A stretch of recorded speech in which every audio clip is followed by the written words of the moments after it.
nearing the final phase of the power descent, which is going to be the vertical descent. जी हाँ, आप अगर फिर से ध्यान से देखें तो एल्टीट्यूड पुनः कम होता जा रहा है।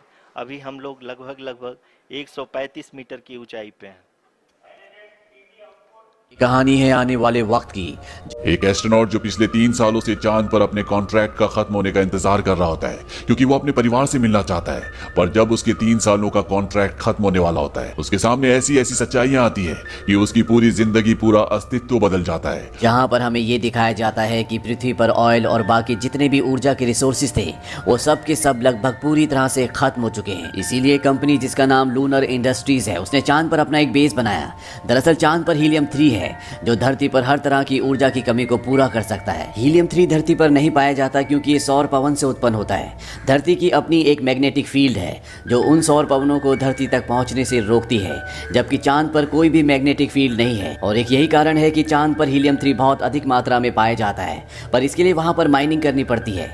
इसीलिए लूनर कंपनी ने वहां पर बहुत बड़े बड़े हार्वेस्टर लगा रखे हैं जो कि वहां पर माइनिंग करते हैं। ये मशीन चांद की सतह से हीलियम 3 निकालती है और उसके बाद धरती पर भेज देती है।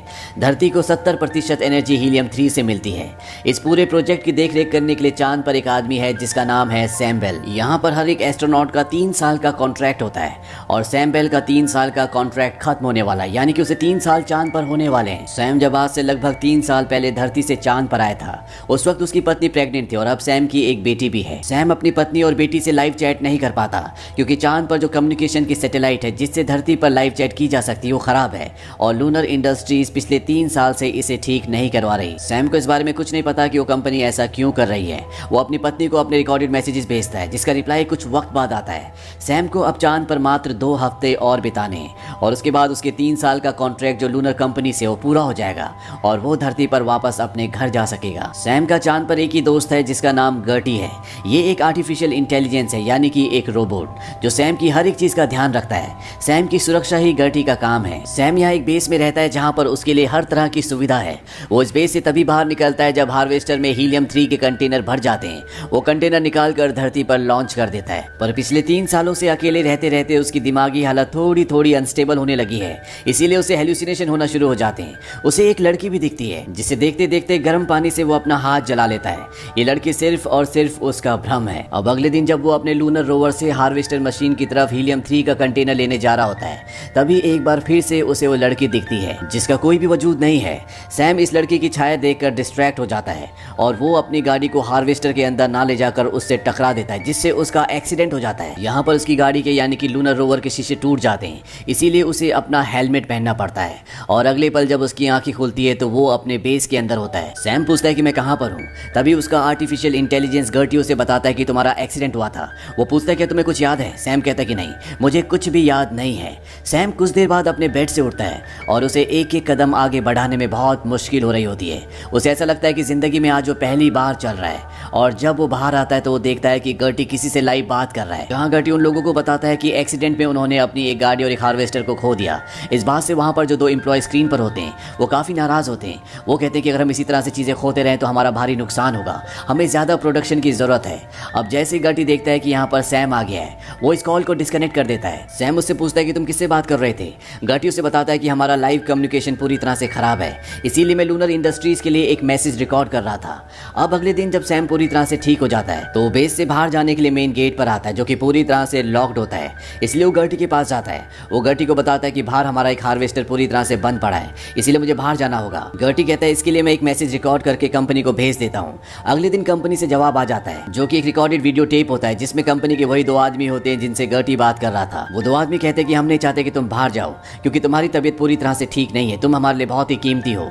हम जल्दी धरती से एक रेस्क्यू टीम भेज रहे हैं जो वहां पर हार्वेस्टर को ठीक कर देगी। सैम को यहाँ पर कुछ समझ नहीं आता कि उसे बाहर क्यों नहीं जाने दिया जा रहा, क्यों उसके साथ बच्चों की तरह ट्रीट किया जा रहा है। ये बात सैम को बिल्कुल भी अच्छी नहीं लगती, इसीलिए वो यहाँ पर अंदर स्टेशन में एक खराबी क्रिएट कर देता है। तभी वहां पर आर्टिफिशियल इंटेलिजेंस गर्टी आ जाता है, वो उस प्रॉब्लम को फिक्स कर देता है। पर सैम गर्टी से कहता है कि मुझे बाहर से चेक करना होगा।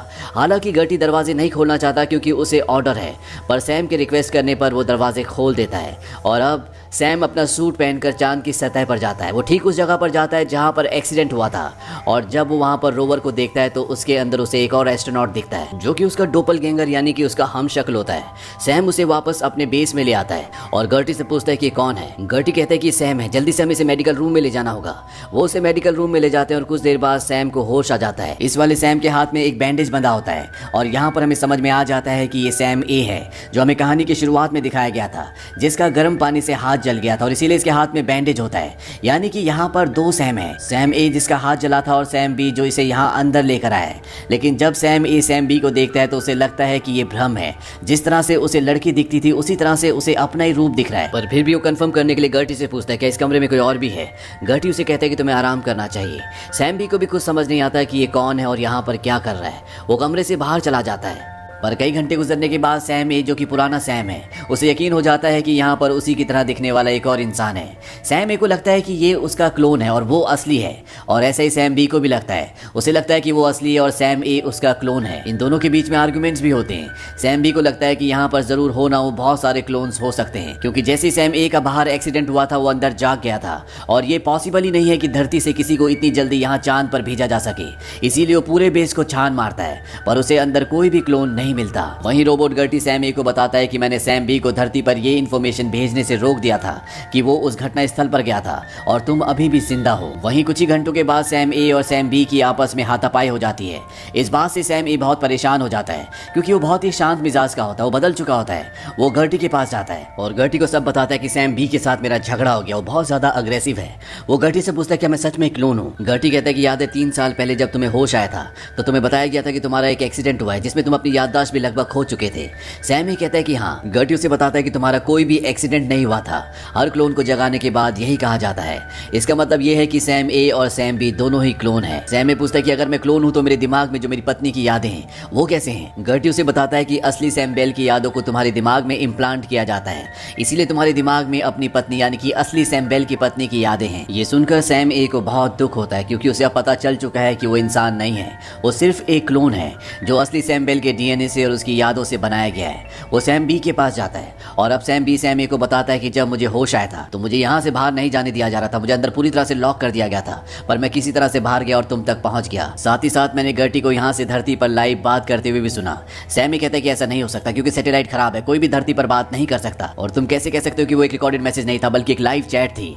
सैम भी बताता है क्योंकि गर्टी उनके सवालों का जवाब दे रहा था, यानी कि वो लाइव बात कर रहा था। हो सकता है कि जानबूझकर लूनर इंडस्ट्रीज ने यहाँ के सारे सिग्नल्स को जैम कर दिया हो ताकि हम धरती पर किसी से भी बात ना कर सके। वहीं धरती से इन्हें एक और मैसेज मिलता है जिसमें इन्हें बताया जाता है कि 11 घंटों में धरती से यहाँ पर रेस्क्यू टीम पहुंच जाएगी जो खराब हुए हार्वेस्टर को ठीक करेगी। अब ये दोनों के दोनों बेस से बाहर निकलकर अलग अलग दिशाओं में जाते हैं और कुछ दूर जाने के बाद इन्हें दिखता है कि वहाँ पर एक बहुत बड़ा एंटीना है। दरअसल ये सिग्नल जैम करने के लिए होता है और ये समझ जाते हैं कि लूनर इंडस्ट्रीज नहीं चाहती कि ये धरती पर किसी से भी बात करे। अब यहाँ पर सैम ए जिसे यहाँ पर 3 साल होने वाले हैं उसकी तबीयत बहुत ज्यादा खराब हो जाती है, इसीलिए वो बेस पर वापस आ जाता है और वहाँ पर जब वो वॉमिट कर रहा होता है तो उसका एक दांत भी निकल जाता है। सैम ए को कुछ समझ नहीं आता कि उसके साथ क्या हो रहा है, इसीलिए वो कंप्यूटर पर जाता है और पुराना डेटा को चेक करने की कोशिश करता है, पर उसे पासवर्ड नहीं पता होता इसीलिए वो लॉगिन नहीं कर पाता। वो कई बार गलत पासवर्ड डालता है और तभी वहाँ पर आर्टिफिशियल इंटेलिजेंस गर्टी आ जाता है और वो पासवर्ड टाइप करके सिस्टम को खोल देता है। यहाँ पर सैम ए को बहुत सारे वीडियो फुटेजेस दिखते हैं जो कि पुराने क्लोन्स के होते हैं और उसे समझ में आ जाता है कि हर 3 साल पूरे होने के बाद क्लोन्स की तबीयत खराब होना शुरू हो जाती है, जैसे कि उसकी हो रही है। अब क्योंकि 3 साल का यहाँ पर इनका कॉन्ट्रैक्ट होता है इसीलिए उन्हें बोला जाता है कि अब तुम्हें धरती पर घर भेजा जाएगा। उन्हें एक स्लीपिंग चैम्बर के अंदर सुलाया जाता है और जब वो अंदर चले जाते हैं तो उनकी बॉडी को पूरी तरह से नष्ट कर दिया जाता है। ये सारा सच जानने के बाद सैम ए पूरी तरह से टूट जाता है क्योंकि उसकी जिंदगी की जो हकीकत थी, जो उसका अस्तित्व था, अब पूरी तरह से उसकी नजरों में खत्म हो चुका है। वो कोई इंसान नहीं है बल्कि सिर्फ एक क्लोन है, एक असली इंसान की नकल है। सैम ए अब ये सोचता है कि यहाँ पर क्लोन आते हैं तो आते कहाँ से हैं, इसीलिए वो उसी चैम्बर के पास जाता है जहाँ पर सबसे पहले उसकी नींद खुली थी। वो वहाँ पर चारों तरफ देखता है और तभी उसे जमीन के अंदर एक तहखाना दिखता है। यहाँ पर सैम बी भी आ चुका होता है। ये दोनों के दोनों नीचे जाते हैं और वहाँ देखते हैं कि वहाँ पर बहुत सारे बड़े बड़े ड्रॉर हैं जिनके अंदर उन्हीं की तरह कई 100 क्लोन्स रखे हुए हैं। इस बात से दोनों के दोनों पूरी तरह से हैरान होते हैं। ये उस जगह से बाहर आ जाते हैं। सैम यहाँ पर आर्टिफिशियल इंटेलिजेंस गर्टी से पूछता है कि तुमने मुझे पासवर्ड क्यों बताया। गर्टी उसे बताता है कि मुझे इसीलिए प्रोग्राम किया है ताकि मैं आपकी हेल्प कर सकूं। इसके बाद सैम ए यहाँ से बाहर निकल जाता है और वो उस टावर के दूसरी तरफ तरफ जाता है जहाँ से सिग्नल जैम किए हुए हैं। वो टावर के दूसरी तरफ जाने के बाद अपनी पत्नी को लाइव वीडियो कॉल करता है, लेकिन वहाँ पर एक 15 साल की बच्ची कॉल रिसीव करती है और ये उसी की बेटी होती है, यानी कि असली सैम बेल की। वो लड़की बताती है कि उसकी मॉम यानी कि सैम बेल की पत्नी अब इस दुनिया में नहीं रही, वो 15 साल पहले मर चुकी है। सैम उससे पूछने की कोशिश करता है कि उसकी मृत्यु कैसे हुई थी। तभी वो बच्ची अंदर से अपने डैड को आवाज़ लगाती है कि मॉम के बारे में कोई पूछ रहा है। उसके डैड बोलते हैं कि कौन है, और ये आवाज़ और किसी की नहीं बल्कि असली सैम बेल की होती है, जिसके कई क्लोन्स यहाँ चांद पर हैं। सैम असली सैम की आवाज़ सुनकर फ़ोन को काट देता और वापस बेस में आ जाता है। भले वो क्लोन है, लेकिन वो अपनी पत्नी की मौत से बहुत ज़्यादा दुखी है, क्योंकि उसके दिल और दिमाग में उसकी यादें हैं, वो उसका परिवार है। यहाँ पर सैम बी को भी ये बात पता चल जाती है कि धरती पर उसकी पत्नी की अब मृत्यु हो चुकी है। वो गर्टी के पास जाता है और गर्टी से कहता है कि तुम्हें एक और क्लोन को उठाना होगा। गर्टी कहता है कि हम ऐसा नहीं कर सकते, क्योंकि रूल्स के हिसाब से हम 3 सालों में सिर्फ एक ही क्लोन को उठा सकते हैं। सैम भी गर्टी से कहता है तुम चाहते हो कि वो लोग हमें मार दो, कुछ ही घंटों में यहाँ पर पहुंचने वाले हैं। गर्टी कहता है कि नहीं, मैं तुम्हारी सुरक्षा के लिए बनाऊं, और उनके कहने पर वो एक और क्लोन को जगा देता है। यानी कि अब यहाँ पर 3 क्लोन्स हैं। सैम ए जिसे यहाँ पर 3 साल हो चुके हैं, जिसकी तबीयत बहुत ज्यादा खराब है। सैम बी जो अभी कुछ ही दिनों पहले जागा है, और सैम सी जो अभी होश में नहीं आया। सैम बी ने यहाँ पर एक प्लान बनाया होता है, जिस हीलियम 3 को ये चांद से निकाल कर धरती पर भेजते हैं, जिसे धरती पर पहुंचने में 3 दिन लगते हैं। उसी के कंटेनर में वो सैम ए को भी धरती पर भेज देगा, ताकि वो वहां जाकर अपनी बेटी से मिल सके। सैम ए ने पूरे 3 साल इस वक्त का इंतजार किया था, इसीलिए सैम भी उसकी मदद कर रहा होता है। साथ ही जिस तीसरे क्लोन को इन्होंने यहाँ पर उठाया होता है, सैम भी उसे उस एक्सीडेंट वाली साइट पर रख देगा जहाँ से वो सैम ए को अंदर लेकर आया था, ताकि इंसानों को कुछ पता ना चल पाए कि सैम ए और सैम बी को सब कुछ पता है, या सैम ए धरती पर जा चुका है। पर यहाँ पर सैम ए की तबीयत बहुत ज़्यादा खराब होती है, इसीलिए वो धरती पर जाने से मना कर देता है, क्योंकि वो समझ चुका है कि लूनर इंडस्ट्रीज यहाँ पर जो भी क्लोन बनाती है उनकी ज़िंदगी सिर्फ 3 साल की होती है और बहुत जल्द वो मरने वाला है। वो सैम बी को कहता है कि तुम मुझे उसी एक्सीडेंट वाली साइट पर रख देना जहाँ से तुम मुझे अंदर लेकर आए थे, और जिस सैम सी को हमने अभी जगाया है वो स्टेशन के अंदर ही रहेगा, और तुम धरती पर चले जाना। अब इनकी पूरी प्लानिंग हो चुकी है और कुछ ही देर में यहाँ पर धरती से रेस्क्यू टीम भी आने वाली है। इसीलिए सैम बी सैम ए को उसी एक्सीडेंट वाली जगह पर ले जाता है और उसे उसी रोवर के अंदर छोड़ देता है जहाँ से वो उसे बचा कर लाया था। इसके बाद वो वापस बेस के अंदर आ जाता है और वो देखता है कि 40 मिनटों के अंदर यहाँ पर रेस्क्यू टीम आ जाएगी। वो हीलियम 3 का सिलेंडर लेकर उस चैम्बर के अंदर जा रहा है, जिसे वो यहाँ से धरती पर लॉन्च करेगा। पर तभी गर्टी उसे कहता है कि तुम्हें मेरी मेमोरी को मिटाना होगा, क्योंकि यहाँ पर जो कुछ भी हुआ है वो सब कुछ मेरी मेमोरी में सेव है, और जब रेस्क्यू टीम यहाँ पर आएगी तो उन्हें सब कुछ पता चल जाएगा। गर्टी सैम बी की मदद इसलिए करता है क्योंकि गर्टी को यहाँ पर सैम की मदद के लिए, उसकी रक्षा सुरक्षा के लिए बनाया होता है, चाहे कैसी भी सिचुएशन क्यों ना हो। अब सैम यहाँ पर गर्टी को रिबूट कर देता है और वो अपने फ्लाइंग ऑब्जेक्ट जिससे वो धरती पर जाएगा उसे कमांड देकर उस चैम्बर के अंदर चला जाता है, जिसके अंदर हीलियम 3 रखा जाता है। वहीं बाहर ही दिखाया जाता है कि रेस्क्यू टीम यहाँ पर पहुंच चुकी है। वो अंदर आकर सैम को आवाज लगाती है और तभी यहाँ से सैम का यान लॉन्च हो जाता है, यानी कि वो धरती के लिए निकल चुका है। वहीं एक्सीडेंट वाली जगह पर सैम ए जो कि रोवर के अंदर अपनी जिंदगी की आखिरी सांसें ले रहा है, वो सैम बी को धरती की तरफ जाते हुए देखता है, जिससे उसे एक तसल्ली होती है।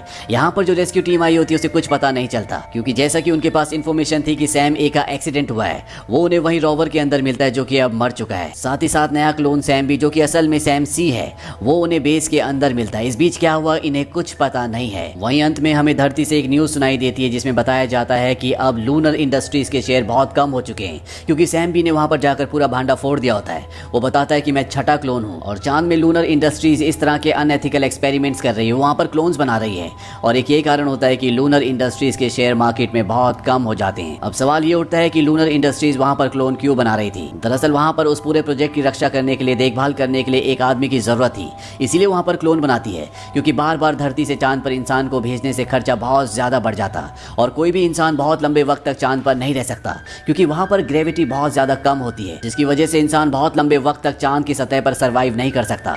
और इसीलिए क्लोन्स को भी 3 साल के लिए प्रोग्राम किया जाता है, क्योंकि वो भी इंसानों के डीएनए से बने हैं और वहां पर उन्हें कोई भी बीमार क्लोन नहीं चाहिए। असली सैम बेल आज भी जिंदा होता है, जो अपनी बेटी के साथ रहता है, पर शायद उसे पता है कि उसके क्लोन्स चांद पर हैं। हालांकि इस बारे में कहानी में कुछ भी बताया नहीं गया। ये कहानी अपने पीछे कई सारे सवाल छोड़ जाती है, जिनके जवाब हर एक इंसान अपने हिसाब से परसीव कर सकता है। तो ये थी पूरी कहानी फिल्म मून की। ये फिल्म ईयर 2009 में रिलीज हुई थी। IMDb पर इसकी रेटिंग है 7.9।